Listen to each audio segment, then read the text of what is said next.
Hello and welcome to episode 60 of the No Excuses podcast. My name's Anne and I live in the middle of Worcestershire with my husband Tom and our dog Bertie, who as ever is lying behind me in the half-closed doorway. You might hear a few house noises today. It's just coming up to Bertie's tea time, so hopefully that won't get in the way of you listening to me yatter on.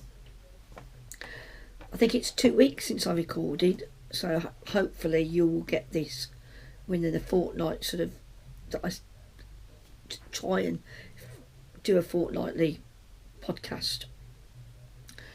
Just noticed, I've got to be professional. I've got to be, what's the word? Not professional. I've just realised I've obviously spilt something down me throughout the day. So, I'll just cover that little blob of something up, which you wouldn't have seen anyway until I pointed it out to you. But never mind. That bit might get cut out. I find that because I talk so quickly, and I don't know why, because I'm not in a hurry, to do this, that when it comes to editing, if there's things I want to take out, it's really difficult because I shunt one sentence into another, and that can be make it a bit more difficult for me, or not difficult, but it's just a bit silly sometimes. Slow down. Got my light on today, so that might make a little bit of difference, even though it's absolutely blue sky outside and we are still having a lovely weather. Personally, I think it's a bit too hot too soon. I like going to sit outside, but I'm having to come in a bit more this year because Bertie follows me. He loves the sun, but as he's getting older, he really can't cope with it. And neither can I, it seems. I went outside this morning at probably about 11 to dry my hair. I'd had a shower and dry my hair using the sun. I wouldn't have bothered, inside because it's warmer weather. But it was a bit too nippy because of quite a light breeze, and there was just a little bit of, it wasn't quite warm enough. So I went out about an hour and a half later and it was fine, and I stayed out there knitting for a couple of hours. So that's all inconsequential rubbish, but I know you come to listen to me because I talk inconsequential rubbish. What have we got today? We've got a finish, not totally finished because it's not blocked yet, and we've got 2 new starts. Don't think I'd started with cardigan, had I, last time? I'm not sure, but anyway, I'm useless. Let's see if it's progress. I was working on the catelet, and I was talking about using the Florence wool to cast on, and I ended up doing something different, didn't I? So let's talk about the admin first. The stash melt will continue until probably the end of October, the beginning of November. That is where you can enter any project where more than 50% of that project is made up of wool, yarn, acrylic, whatever, or fabric. It could be something you're making to wear, dress or skirt or whatever. You've owned it for more than 6 months, or even a member of your family have owned it. I keep getting fabric off my mother, and then putting it away in the cupboard, and I don't know, I am sinking again. I've got so little storage room, and I'm in between that, sort of wanting to get making things and clearing the decks a bit, but getting there is a bit difficult because I've been swamped. So why do I keep buying? Well, answers on a postcard, please. If you've got a reason and it arrives on a postcard, I'll give you a prize. So smash the stash, yes. So there we go. The one that's just finished is the scrappy toy melt that I put a thread in Ravelry for. And if you took part in that, Alice put Soxy Nana Alice put a short video up earlier this week saying who the winners were, because I offered to make a bag for a UK winner, and I know who she is. And if you know who you are, give me a shout, because I don't want to spoil the surprise on here. It is somebody who has bought from me before my charity bags, and she sent me lovely wool as well. So you know who you are. get in touch and we can talk about what sort of bag you want me to send you. Wow, I was so surprised because it's time to introduce a new mail because the jump along finished a while ago. And last time I was talking about knitting flat, and I was pleasantly surprised at the positive response I got. So I'm going to have flat mail. I can't think of anything witty to call it. So yes, it's going to be a flat mail, which basically is going to be any size project, but it needs to be sewn up. Even if it's not wholly sewn. And I don't just mean getting a needle out and closing up the armholes. You know what I mean? You're all sensible, well you're not, but you know what I mean. Yeah, let's have a flat mail. So, for instance, I'm knitting a cardigan using my good old Patons book, which I'll talk about in a minute, and that is knit in pieces, and it will be sewn up. So, for instance, if you're knitting a toy that needs sewing up, these tea bears that I'm going to make one day that I should have been making to enter Alice's toy mail. The tea bears I think are about 8 inches tall, and I think Susan's her name, the designer. She writes them in the round and she writes them flat, so whatever your preference is. So if you've got something like that and you're choosing to sew it up, then that can be a knit. It doesn't have to be a jumper or a cardigan like I'm knitting. Now, let's do the flat mail. I will put the hashtag down here. It's probably going to be NE for no excuses, flat mail, just so that I can differentiate it from anything else that's on Instagram in particular. But of course I will put a thread in Ravelry as well. And if you don't want to use or prefer not to use either of those, just email me with a photo, please, because no good emailing me saying, well, I've made this but I'm not going to show you. I'm nosy. I want to see what you've made. Good luck, and there will be the usual prize at the end. I'm trying to keep my head down because I noticed last time, because I'm sat by our patio doors, which I can't really get to because my craft table's there in front of them, and I've got quite a bit of junk.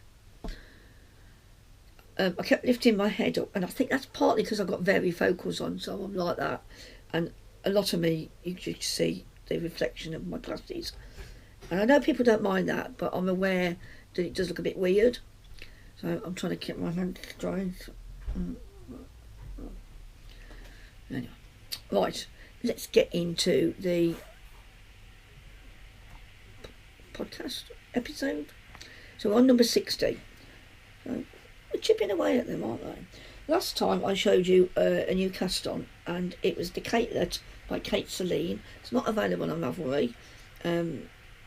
I've put it on Ravelry, but I haven't, you can't link it because Kate, although she's got a page on there and a couple of patterns, the Catelet isn't there. If you want this pattern, you just have to go to her website and download it. I think you need to sign up or something like that. I'm not sure. So this is my Catelet, and as you can see, I've used most of my Zakami Advent. I've got a bit green on the bottom.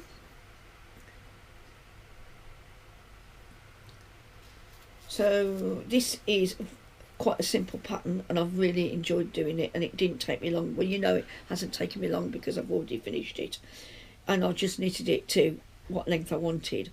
When I got down to about 3 inches short of the length I wanted, bearing in mind I've got short arms, I don't want to be restricted when wearing this. So I got to about 3 inches before the length I wanted, and then I stopped increasing. No, I did it about 6 inches before the end, sorry, and then about 3 inches before the end I did rib. I think that's about 2.5 inches of rib.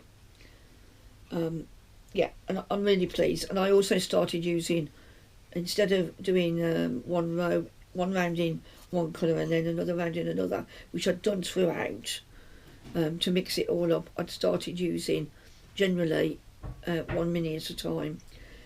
I've still got a bit left over, including the 100 gram, if I can lay my hands on it easily.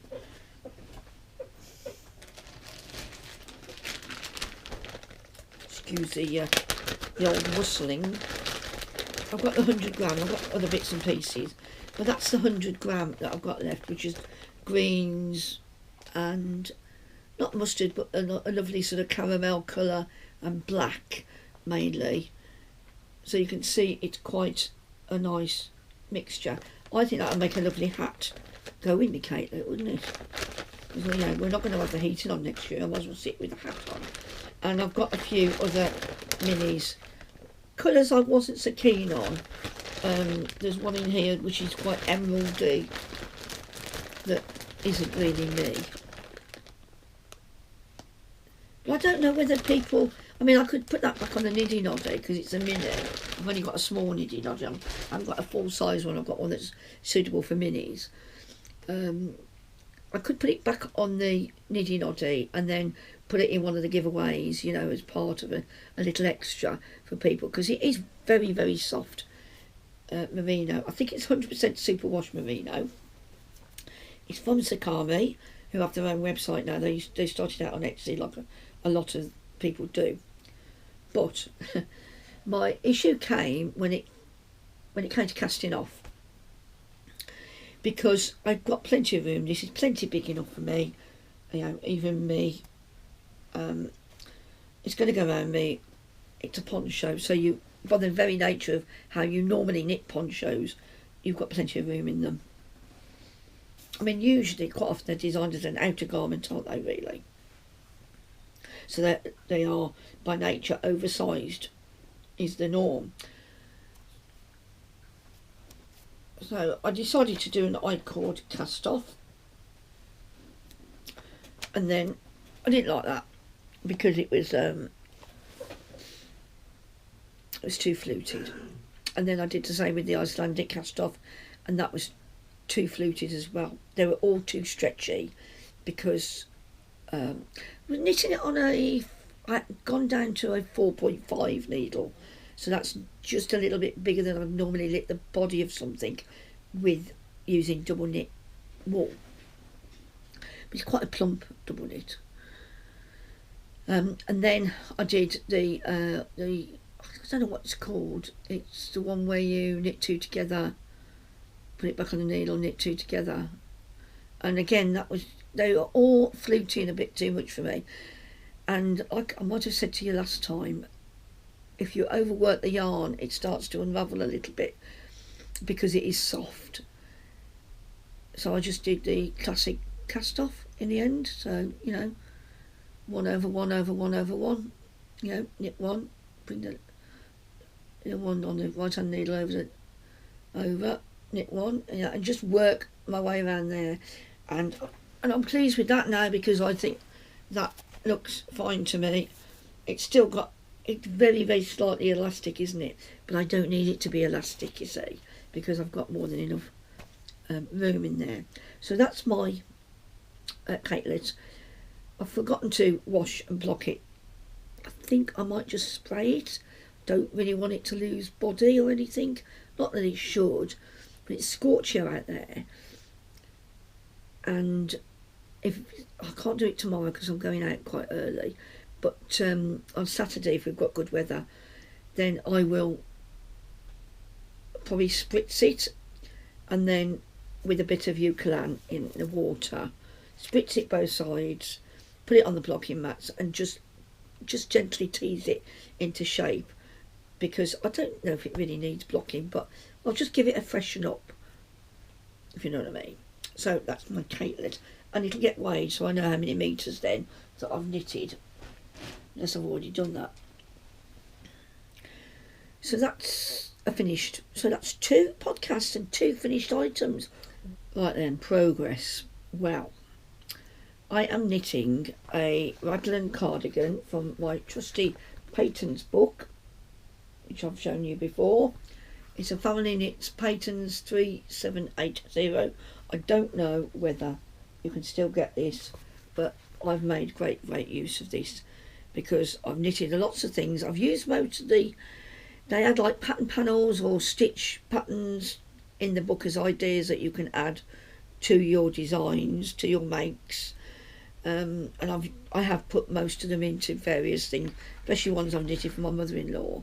So I'm doing the raglan cardigan, which I don't think I've got a plain photo of in here. So anyway, yeah, cardigans on the back, you can see, hopefully. And this is from child ages up to XXXL. They say triple XL. By today's standards, it wouldn't be a triple XL. It'd be probably 1XL or a large or something. It goes up to about 54-inch chest, and I think they've designed that in mind for men, not women. Tough. I use this to knit my Swamp Monster. My Swamp Monster is big on me, so I've gone down a size. I cast on using the gorgeous, let me just make sure that doesn't fly off the table. I ordered the wool. This is the Stardust colour from Bobble and Badger, and it's really, really nice. It's a BFL DK. Now, when I compare it to the DK on the Catelet, it's still quite a plump one, not quite as plump. Very, very, very slightly less soft if you push me on it, but I'd say it was bouncier. There's a bit more body to it when you do this to your knits. Do you do that to your knits? Should you? My knits. Do what I like, I suppose. Anyway, so I cast on a size smaller than my Swamp Monster, which is also in a BFL DK. And I did a nice rib, which has a moss stitch and a sort of, well, you could see a knit stitch going off it. It's like a broken rib, a vertical one. And then I got to halfway up the raglan decreases on the back. Bearing in mind, when you're knitting flat, your back is, I always start with the back because it's the biggest piece of knitting that you do. I got halfway up the raglan decreases and I was ready to start my third skein out of 5. And I thought, this is silly because I'm going to run out at this stage and I shouldn't be running out. So I was using the standard 3.25, and if you're as old as me or older, that's an old UK size 10. And for the body, that's on the rib, and on the body it was a 4mm the old size 8. I thought, well, this is silly. Right, what I'm going to do is I'm going to undo it all like I always do. Hadn't taken me very long to knit all that, and I cast on again using 3.5 for the rib, and I didn't do such a complicated rib. I just did moss stitch for the rib. I did 12 rows of moss stitch, well, not quite, but, and then I used a 4.5mm needle, and it's not as dense. Actually, I prefer the feel of this now because it's a plumpish DK. It can actually take the bigger needle. I've alternated skeins, balls of wool. I don't think I needed to because I'm not going to do that on the front.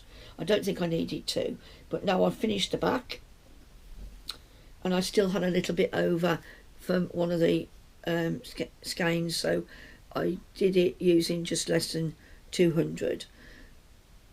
Now a big chunk of this, because it's a V-neck, will come out of the middle, so I'll use much less wool to knit the two fronts. And then I only really want it to be a short sleeved cardigan. I mean, if I've got enough to do a 3/4, then I will. I might as well use up the yarn I've got, because what I don't want is loads of little bits and pieces floating around.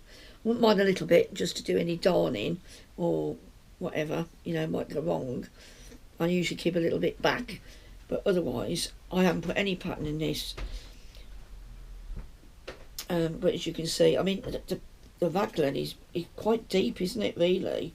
When you look at that, I mean, it must be nearly 18 inches long. That's going to be far too big, isn't it? Oh, don't stop messing about, man. It's worked for me before. I also took 4 stitches out of the size after the rib. I worked it slightly smaller as well, because when I measured the back of the one I undid, it was more than big enough, and I was, I could have swatched, but because these patterns worked for me before, it just shows you it can make a difference with the yarn you're using. And I think, anyway, we are where we are. Now my idea was to do plain back and sleeves and put some pattern on the front, and I was going to use, if I can get a screen grab of the embroidery stitch, or not the dandelion stitch, I think it is, where you're pulling, you create a loop by putting your needle into a couple of rows below and pulling a loop up. But I realised before I started past the rib on the front, or the hemming on the front, that if I did that, it would make my fabric a lot more stable, and I didn't really want that. And also I'd use quite a little bit more meterage by making these pretty loops, as much as I'd like to. I think it would have looked okay on this particular wool, and the pattern, it would have shown up okay. And I didn't want my fabric to be any more stable, because if I did, then I would have stayed with the 4mm needles.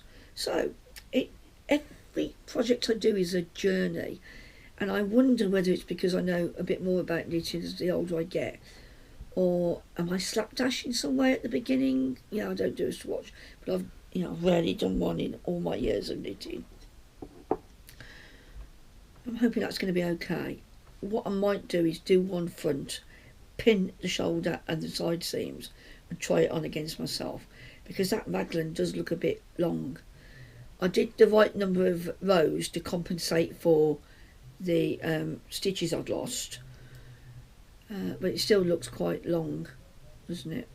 Just to me. Well, we'll see. I've got other things I can measure it against. I did measure the width of it against my cardigan that I knitted with dropped soft tweed and and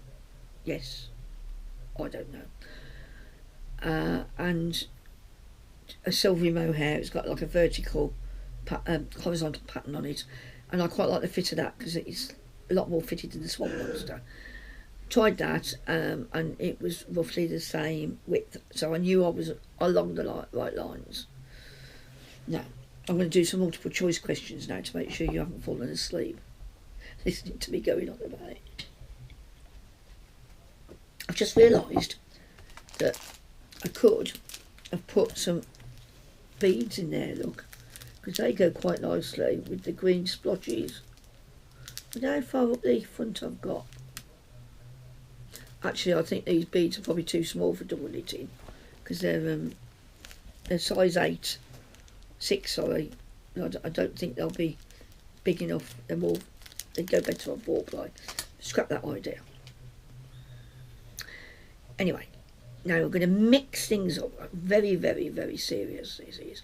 I'm going to mix my incoming with some progress. Be a recipe for disaster. About 3 years ago, actually no, it must be about 4 years ago, I had all of Alison's of Biffsugar Yarns mystery skeins, and I've used a lot of them up, not all, but most of them. I did that for 12 months or 10 months or something like that, and I made various things. City Limits is one of them, and also my V-neck boxy, which is done with kid silk from Drops. And I really like the colours that Alison had done, and I also bought some off the shelf from her and probably given a couple away. So I hadn't bought off her because I've got so many of hers still in my stash. But I saw a picture, if she put it on Etsy or on Instagram, the sort of mood board for May, the May Club. I went, oh, I'm going to just buy it. So I saw that she did it in BFL fingering, 4-ply. So I bought 2 skein because I thought, well, I'm not paying, £4 postage for 1 skein. And what we're going to do with 1 skein, Anne, talk a bit about destashing again in a minute. So I bought this colour, and this is the end of the first. They're both the same, but I'll put some pictures of it in the skein. But this is Fairytale, and it's a sea green with different blues, and it's got purple splashes in it. Like I say, I put a photograph up. And I was watching Leslie of Not Quite Enough Yarn, and Leslie had done a Magpie tendency last year or the year before, and she's about to embark on another one. And I've got both Magpie patterns from Skeinanigans, and I thought, yes, looked at the meterage, and I should just get a not very long one, I don't want it too cropped, out of my 2 skeins of Fairytale. So I am well on my way, and this is since Sunday, and today's Thursday, and I was out all day Monday. So I've been working on this, and that's the V-neck. The sleeves are sort of on hold, part of the sleeves are on hold, and that's the V-neck, which I think I'm going to have to tighten somehow. But I've just joined to work in the round in the body, and I have to say that if you look at the pattern initially, you think, oh, there's a lot of writing there, a lot of bits and pieces. Actually, if you work through them, then it's quite an easy pattern to do, and I'm really enjoying it. It's done on a very loose gauge, which frightens me because I'm always on about pilling and wearing things out. But because I like my ranunculus, which is done on a fairly loose gauge, and my love note, then I thought, let's go for it, Anne. Stop shilly-shallying about and get on and make something. So this is my Magpie tendency. Now, if you look at the projects for the tendency, the original pattern is a round neck, but I wanted a V-neck because personally I think that looks better on a broad expanse of boobage. I mean, I do wear round necks. I've got a cardigan. I haven't got a cardigan. It's a t-shirt. And I do apologise for not wearing any knitted item today.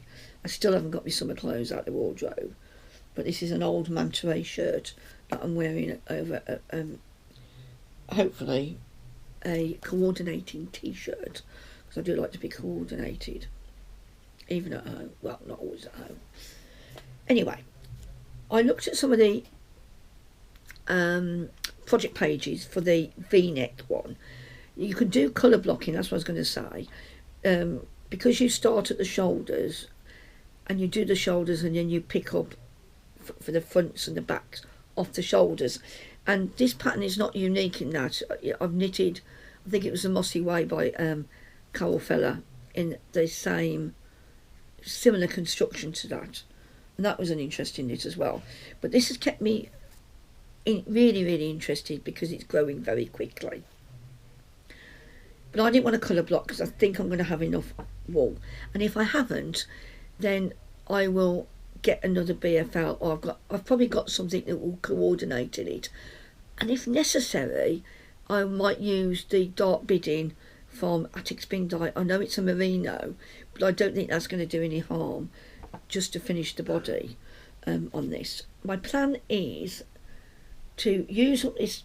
I've probably got about 20 grams left when you consider how far I've got, and this is the second to largest size because I want, hopefully it's going to be a bit loose on me.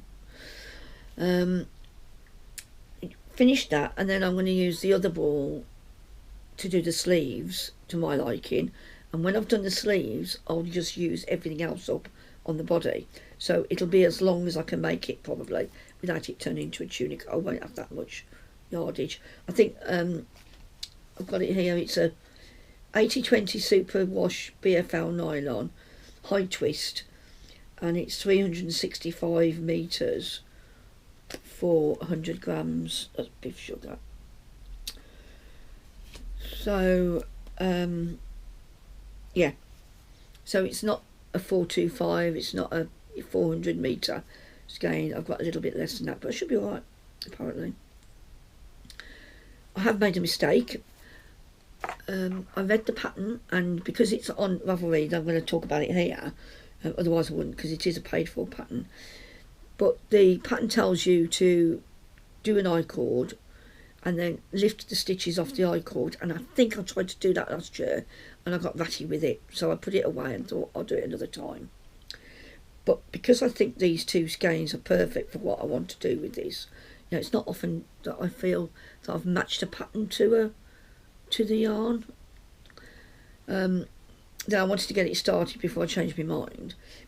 So what I did, which is what another person who's made either this version or the V-neck, is I did an I-cord cast on with the correct number of stitches, so that would mean, in theory, because you're trying to lift stitches off an I-cord, you could in theory end up going all the way around it, because an I-cord after all is a spiral tube. But I twisted my I-cord at one point when I was attaching the back to the front. I don't know whether you can see this, but I'm going to show you because it's there. Oh, heckers, like, I might have to put a picture in. I can't reach it. I don't know if you can see that. I'll try and zoom in. I haven't mastered zooming in on me software, really. I tried to do it when I did those couple of Ravelry tutorials, but it messed with my head. Anyway, apart from that, it's worked very, very well. The only other thing I will say, that by doing that, I've ended up with big stitches between the I-cord and the body, either the front or the back. And I think that's because the I-cord's been stretched a little bit. And I am going to try and pull that up a bit so that I haven't got this big loopy bit. I can't put my hands, you see that, where it's looping,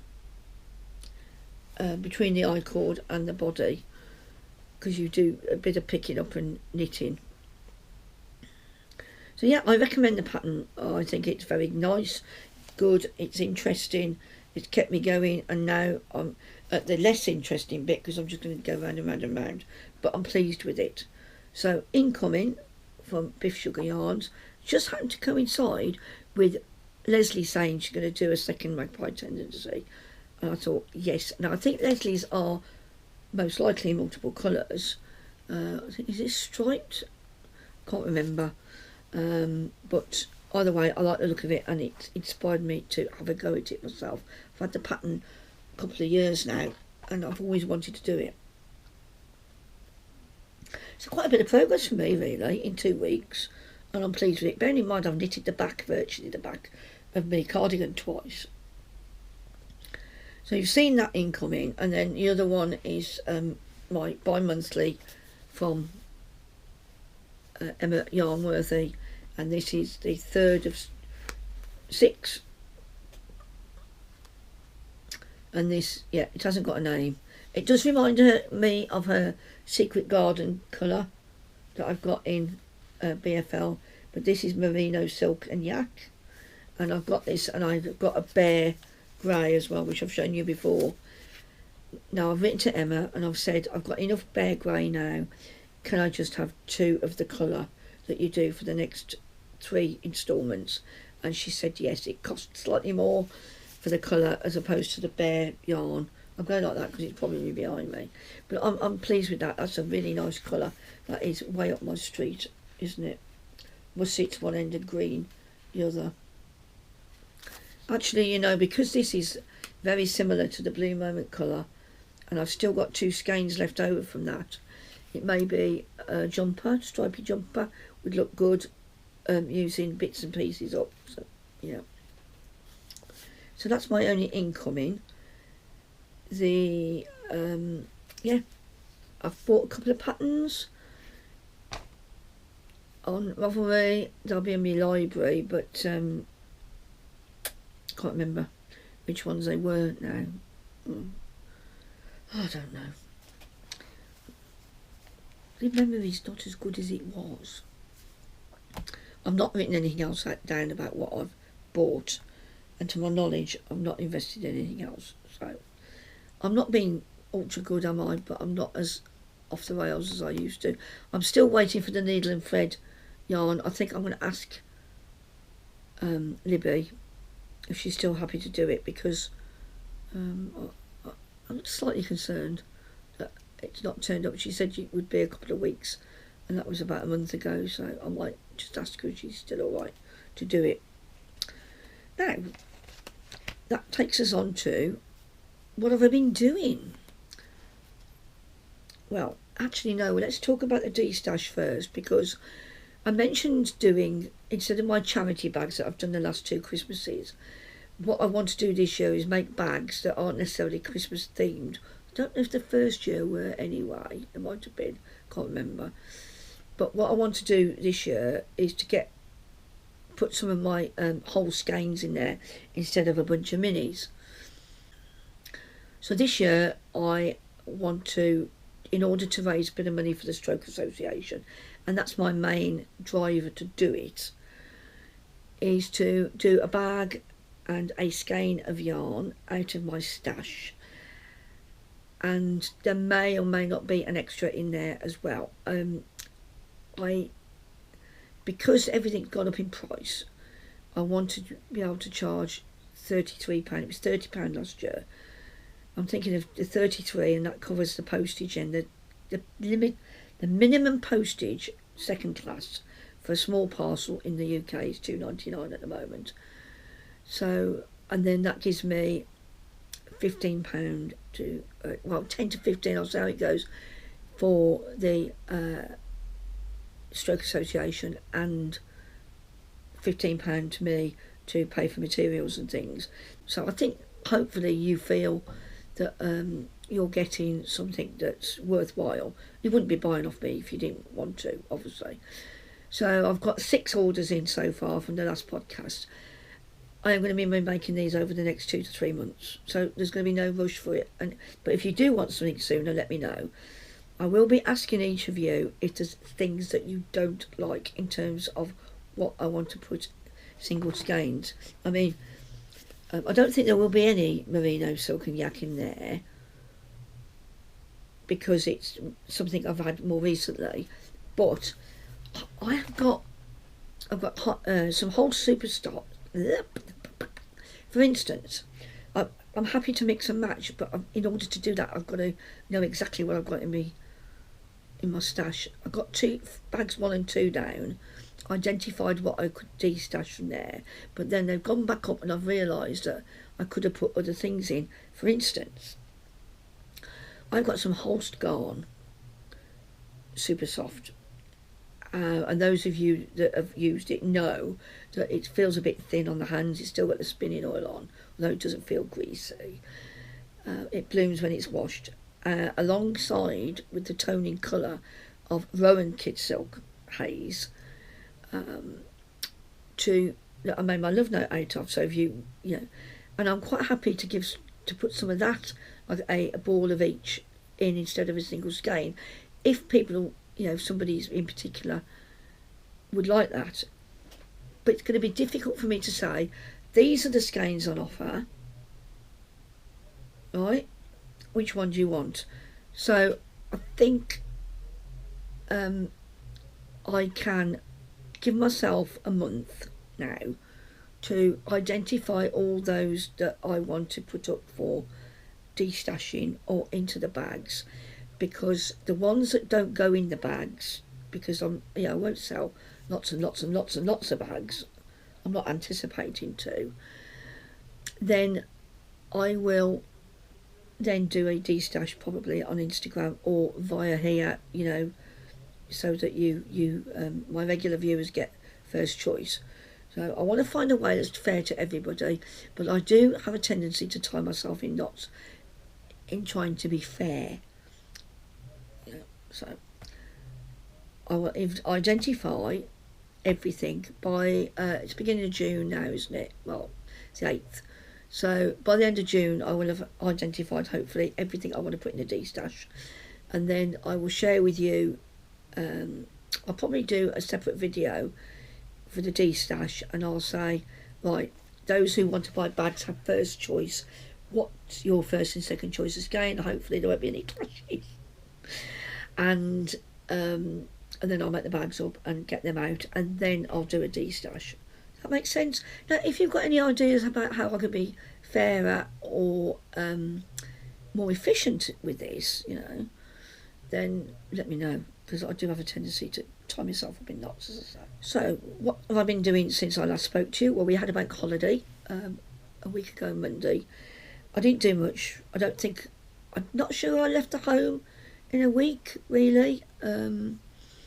So, yeah, I can't remember. I've got nothing in my diary that I did.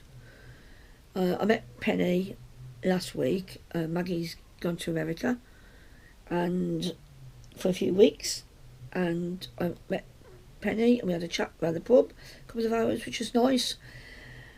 And then this Monday just gone, I went into Cheltenham to meet my sister and her partner Ali, my sister Juliet, took my mother, and we had a look round, and we went to the Botanist for dinner, and I had a chicken burger thing, and it was we shared what they said was sourdough. It's hardly got any sourdough probably in it, but it was nice bread with a whipped like garlic butter in it, but I don't like eating too much garlic where it's too obvious.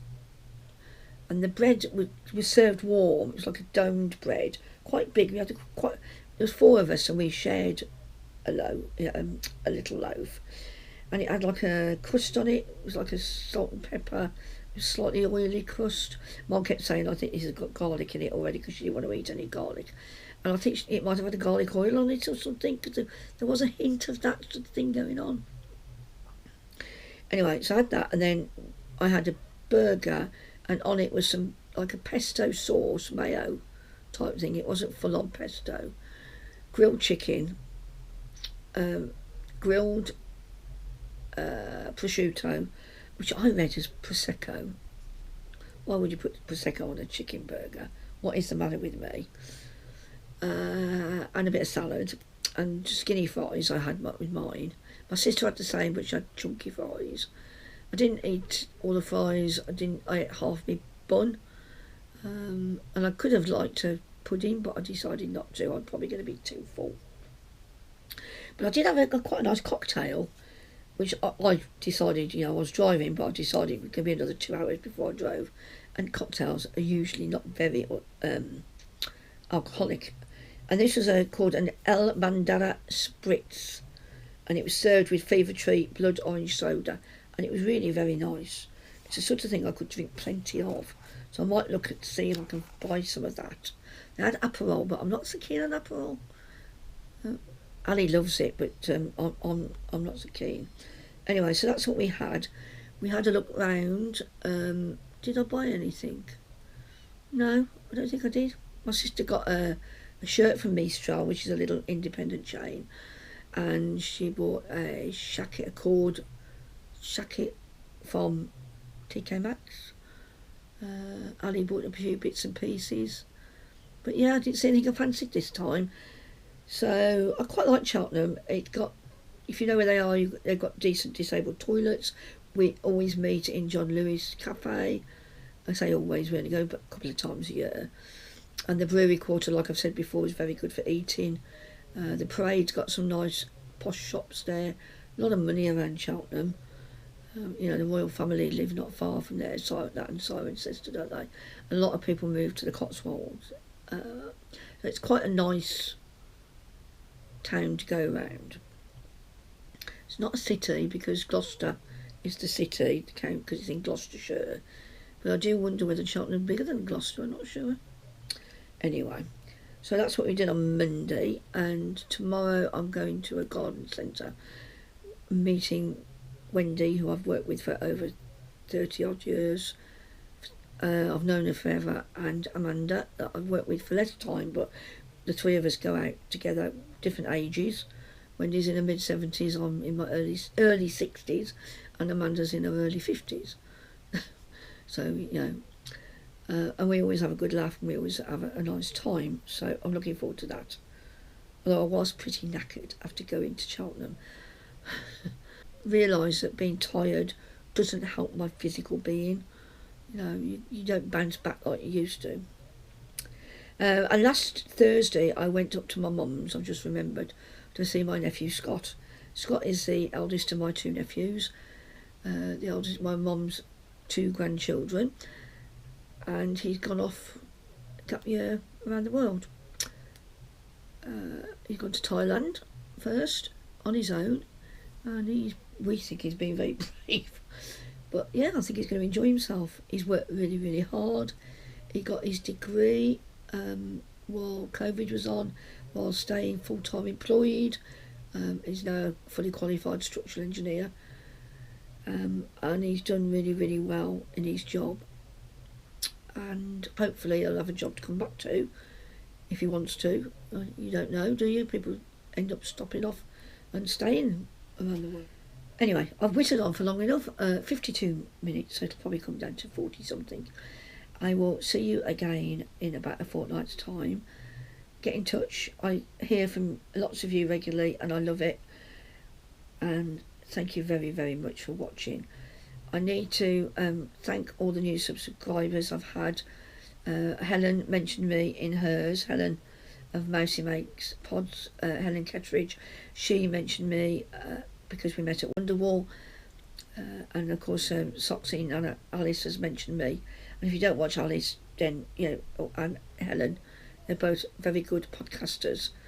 And they do my sort of thing, really. So I can't keep up with the young uns. I do watch some of them. Youngsters, you know. I'm just jealous of their age. Right, I'll see you soon. You take care. Look after yourselves. Drop me a line if you want to. You know where I am. You take care. Bye.